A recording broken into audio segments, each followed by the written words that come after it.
अस्सलाम वालेकुम स्टूडेंट्स। आज हमारे पास लेक्चर नंबर 6 है।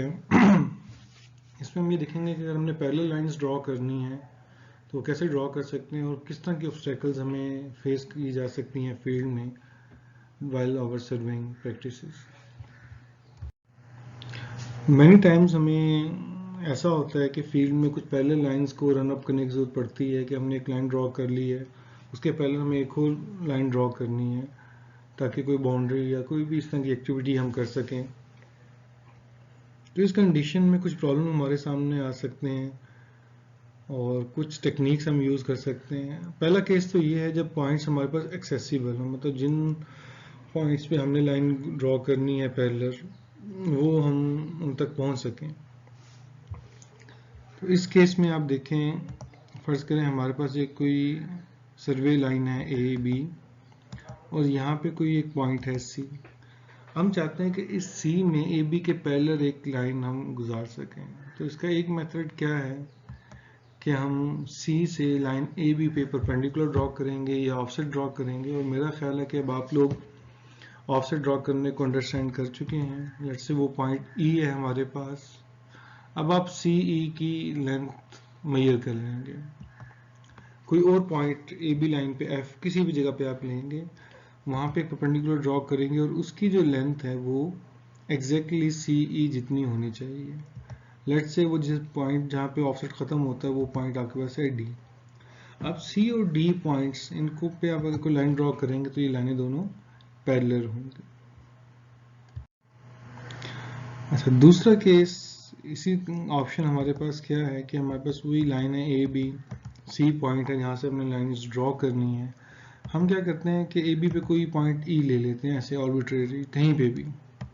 सी ई को हम कनेक्ट करते हैं और कनेक्ट करने के बाद हम उसका एक मिड पॉइंट निकालते हैं। तो मिड पॉइंट का नाम हम रख देते हैं के। अब हम कोई और पॉइंट लेते हैं एफ, ऐसे ही अपनी मर्जी से, कोई ज़रूरी नहीं है, बस वो पॉइंट ए बी लाइन के ऊपर ही होना चाहिए। अब आप एफ और के को मिलाते हैं, उनकी लेंथ मेजर कर लेते हैं। अब आपने इस एफ के लाइन को एक्सटेंड करना है फील्ड में। कितना एक्सटेंड करना है? जितनी एफ के की लेंथ है उतना ही आपने आगे इसको लेके जाना है।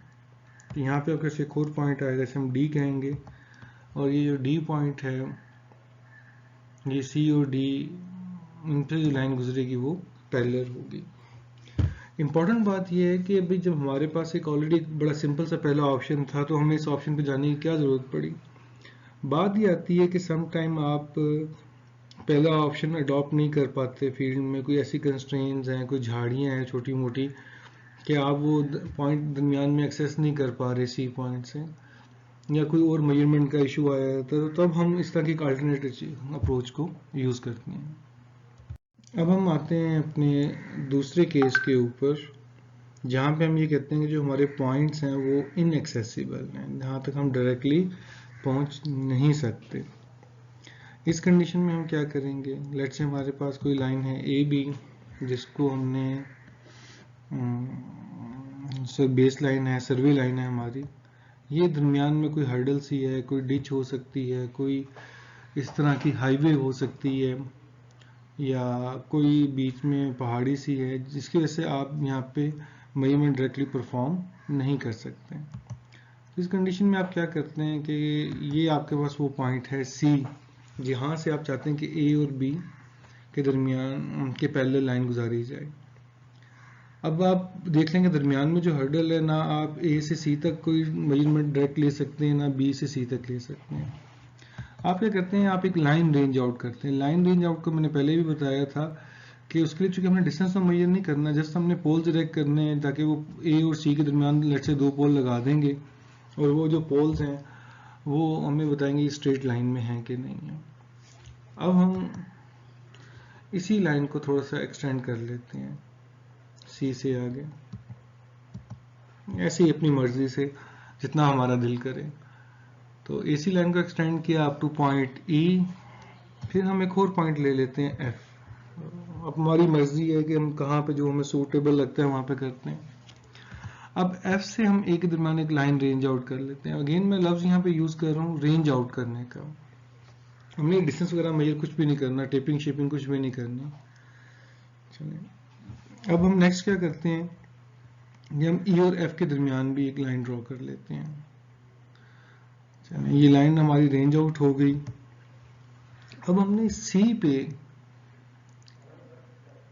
ए एफ लाइन के पैरेलल एक लाइन ड्रॉ करनी है सी पॉइंट से, और ये हम पहले देख चुके हैं कि अब आप देखें कि जो ए एफ लाइन का मोस्टली पोर्शन है वो एक्सेसिबल है सी पॉइंट से, तो अब हम यहाँ पे एक लाइन ड्रॉ कर सकते हैं और उस पॉइंट लाइन को हम एंड अप करते हैं अपनी ई एफ लाइन पे जो कि पॉइंट जी है। अगेन आई रिपीट कि अब ऑल दो A F line A point accessible नहीं है, लेकिन ए एफ लाइन का मोस्टली पोर्शन एक्सेसिबल है, तो हमने सी पॉइंट से एक पैरेलल लाइन ड्रॉ करनी है ए एफ के, जिसने ई एफ लाइन को जी पॉइंट पर इंटरसेक्ट करना है, और ये इसलिए ड्रॉ हो जाएगी क्योंकि ए एफ लाइन का मोस्टली पोर्शन एक्सेसिबल है, तो हम रीडिंग ले सकते हैं। चलिए अब हम एफ और बी के दरमियान भी एक लाइन रेंज आउट कर लेते हैं। वो लाइन रेंज आउट करने के बाद हम जी पे एक लाइन ड्रॉ करते हैं एफ बी के पैरेलल। अब अगेन यहाँ पे वही बात आ गई कि चूंकि एफ बी का मोस्टली पोर्शन एक्सेसिबल है, तो हम वहां से इजीली लाइन जी पे ड्रॉ कर सकते हैं। अब हमने ये देखना कि जो जी से लाइन हमने एफ बी के पैरेलल निकाली है बी एफ लाइन के, ये ए एफ लाइन को कहाँ पे इंटरसेक्ट करती है, लेट्स से ये पॉइंट डी पे करती है। अब सी और डी को जब आप मिलाएंगे तो ये वो पॉइंट्स हैं जो एक लाइन बना रहे हैं, और ये लाइन ए बी लाइन के पैरेलल है।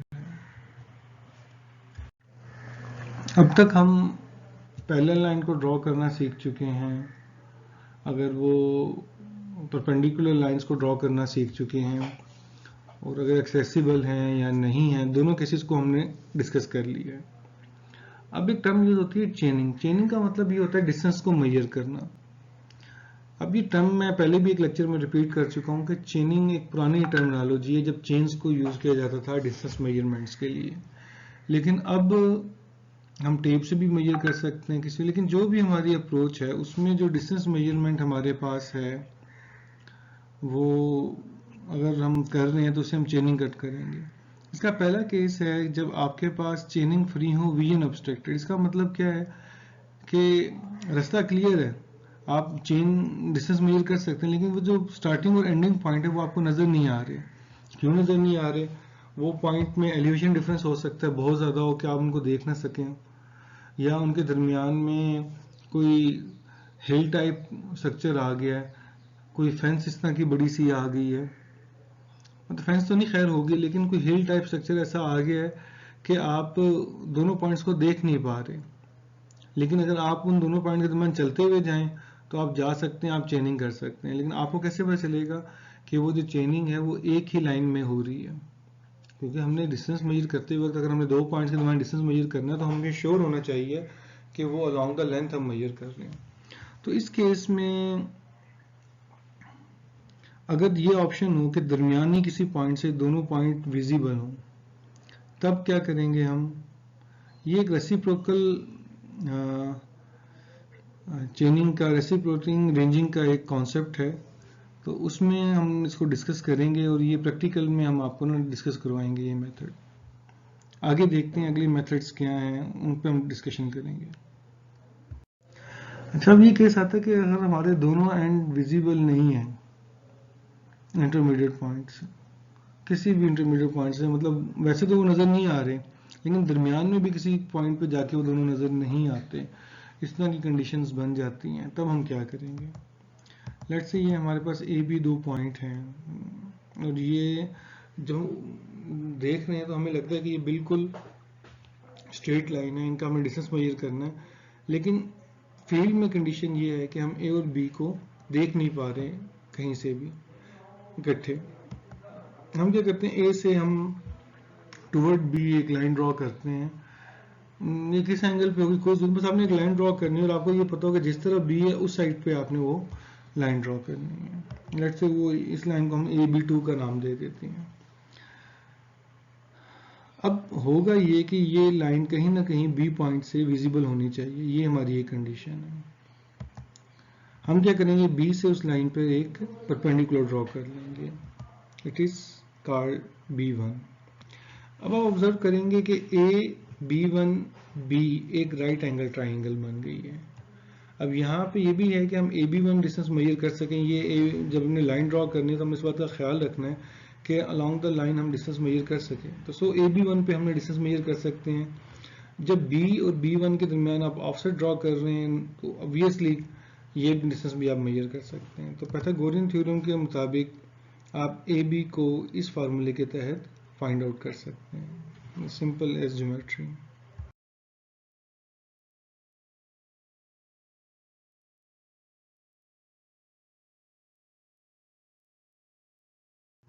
अगला केस हमारे पास है कि चेनिंग हमारी ऑब्स्ट्रक्टेड है लेकिन रीजन फ्री है। हमें दोनों पॉइंट्स नज़र आ रहे हैं लेकिन उसके दरमियान में कोई ऐसी हर्डल है कि हम चेनिंग नहीं कर सकते, हम डिस्टेंस मेजर नहीं कर सकते। कोई डिच है, कोई फेंस है हमारे पास जिसको हम मेजरमेंट्स नहीं ले सकते, कोई बुशिस का इतना बड़ा एक रीजन है जिसमें हम नहीं ले सकते डिस्टेंस, या कोई फॉरेस्ट है थिक किस्म का जिसमें हम नहीं जा सकते, कोई दलदली इलाका है, जैसा भी है कोई भी ऐसी हर्डल है जिसमें आप डिस्टेंस को मेजर नहीं कर सकते। तो इस केस में आप क्या करेंगे?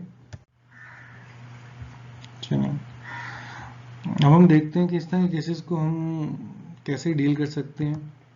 ये हमारे पास कोई डिच है जिसको हम एक्सेस नहीं कर सकते और ये हमारी वो एक सर्वे लाइन है PR जिसमें हमने डिस्टेंस मेजर करना है।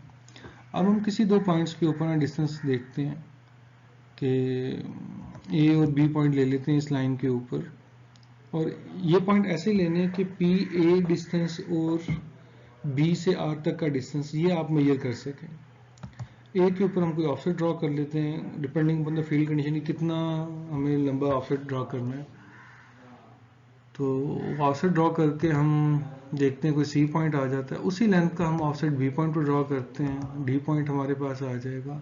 इन दोनों को मिलाएंगे तो हमारे पास ये एक पैरेलल लाइन आ जाएगी। ये कॉन्सेप्ट हम पहले भी डिस्कस कर चुके हैं।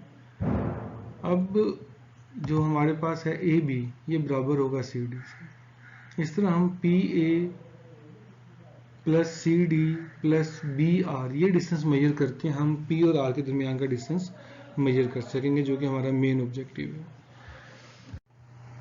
है। वही हमारे पास केस है, कोई डिच है, सर्वे लाइन हमारे पास है PR। अब अल्टरनेटिव ऑप्शन हमारे पास क्या है कि हम A और B पॉइंट उसी तरह ले लेते हैं और PA और BR ये डिस्टेंस अप्रोचेबल है हमारे पास। अब हम A पे एक ऑफसेट ड्रॉ करते हैं, इट इज कॉल्ड C को हम B से कनेक्ट कर देते हैं। अब यहाँ पे ये चीज़ इंपॉर्टेंट है कि AC ऐसा हो कि हम ये डिस्टेंस मेजर कर सकें और CB भी ऐसा हो हम डिस्टेंस को मेजर कर सकें। मतलब C पॉइंट इतना इंपॉर्टेंट है कि वो इस तरह से आप लें कि आप डिस्टेंस मेजर कर सकें। अब आपको पता है कि राइट एंगल ट्राइंगल है तो यहाँ से हम बड़ी इजीली इसको मेजर कर सकते हैं, बहुत आसान है। ये प्रैक्टिकली भी आप इंशाल्लाह करेंगे। लास्ट बट नॉट लीस्ट आज के लेक्चर में कुछ ये मैंने आपको ऑलरेडी बुक के पेजेस शेयर किए हैं और 3 और ऑप्शंस हैं इसी चीज़ को अचीव करने के लिए, वो आप लोगों ने खुद से देखने हैं। नेक्स्ट फिर हम थोड़े से और टॉपिक्स को हम डिस्कस करेंगे अगले लेक्चर में कि अगली और जो हर्डल्स हमारे पास फील्ड में आती हैं उनको हमने कैसे ओवरकम करना है।